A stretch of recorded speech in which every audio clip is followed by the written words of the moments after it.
इधर मानसून सत्र से पहले सरकार ने सभी दलों की बैठक बुलाई है। इस बैठक में सरकार संसद के दोनों सदनों के सुचारू संचालन के लिए सभी राजनीतिक दलों से सहयोग मांगेगी।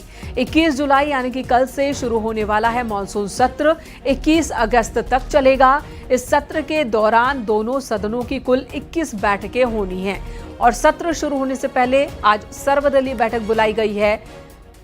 सर्वदलीय बैठक के दौरान सत्ता पक्ष और विपक्ष के बीच अलग अलग मुद्दों पर सहमति के साथ संसद को सुचारू रूप से चलाने पर बातचीत हो रही है। विनीत कुमार हमारे सहयोगी इस वक्त हमारे साथ जुड़ गए हैं।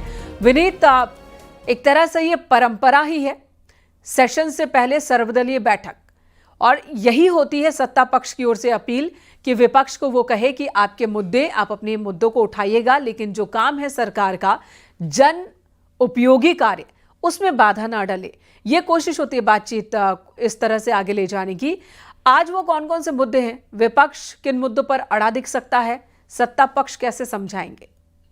जी, निश्चित तौर पर मैं आपको बताना चाहूंगा कि एक तरह से परंपरा है और पहले भी हम देखते हैं कि जब भी संसद का सत्र होता है और उसके पहले जो है सरकार की ओर से पूरी तरह से कवायद की जाती है, कोशिश की जाती है कि वह सत्र जो है वो सुचारू तौर पर चले।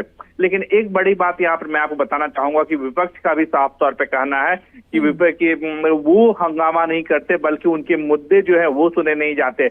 लेकिन सरकार की ओर से भी यह कहा जाता है कि विपक्ष सहयोग नहीं कर रहा है, तो आरोप प्रत्यारोप जो है वो दोनों ओर से लगते रहते हैं। अगर इस बार की हम बात करें तो कई ऐसे मुद्दे हैं जिन पर विपक्ष जो है वो चर्चा करना चाहता है, जिसमें जिस तरह से बिहार में जिस तरह से वोटर वेरिफिकेशन चल रहा है वो एक बहुत बड़ा मुद्दा है, क्योंकि वह कई लोग हैं, चाहे आरजेडी के लोग हैं, समाजवादी पार्टी के लोग हैं या फिर तृणमूल कांग्रेस के लोग हैं, वो सभी लोग जो हैं वो चाहते हैं कि इस पर चर्चा हो। वह कहीं ना कहीं अपनी बात जो है वो रखना चाहते हैं, चुनाव आयोग पर भी वह अपनी बात रखना चाहते हैं। जिस तरह से हमने देखा कि राहुल गांधी भी जो है वो बिहार गए थे, वहां पर उन्होंने एक प्रदर्शन में किया था, बिहार बंद का आयोजन में जो है वो विपक्ष की ओर से किया गया था। तो एक बड़ा मुद्दा जो है जिस पर इस बार विपक्ष चर्चा चाहती है वो वोटर वेरिफिकेशन है। उस बिल्कुल, एसआईआर पर चर्चा चाहती है। चर्चा का तरीका क्या होगा ये विपक्ष को तय करना और सत्ता पक्ष को। विनीत, लेकिन आज जब सर्वदलीय बैठक हो रही है, क्या सभी दलों के नुमाइंदे यहाँ मौजूद हैं या किसी ने बैठक से किनारा भी किया है?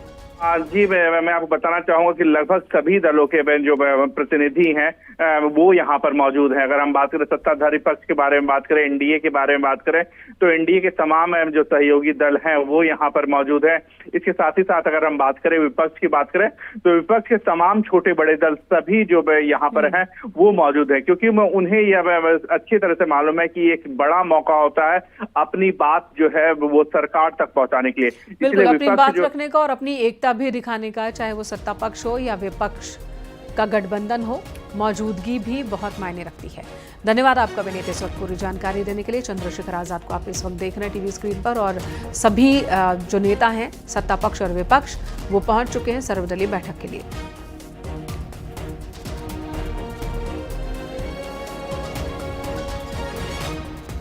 तो इस वक्त सर्वदलीय बैठक चल रही है, सभी दलों के नेता यहां मौजूद हैं।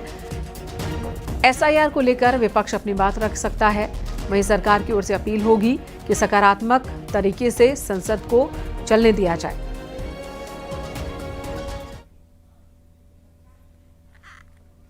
गाजियाबाद से खबर दुधेश्वर नाथ कॉरिडोर से जुड़ी बड़ी खबर आ रही है कि दुधेश्वर नाथ मंदिर के महंत नारायण गिरी का बयान है, सीएम योगी से कॉरिडोर को लेकर बात हुई है।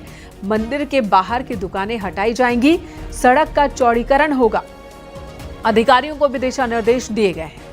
तो बड़ी बात, आज सीएम पहुंचे गाजियाबाद, दुधेश्वर नाथ मंदिर में उन्होंने पूजा अर्चना की और संतों से मुलाकात की। इस दौरान जो अहम बात संतों की ओर से रखी गई है वो है कॉरिडोर निर्माण को लेकर।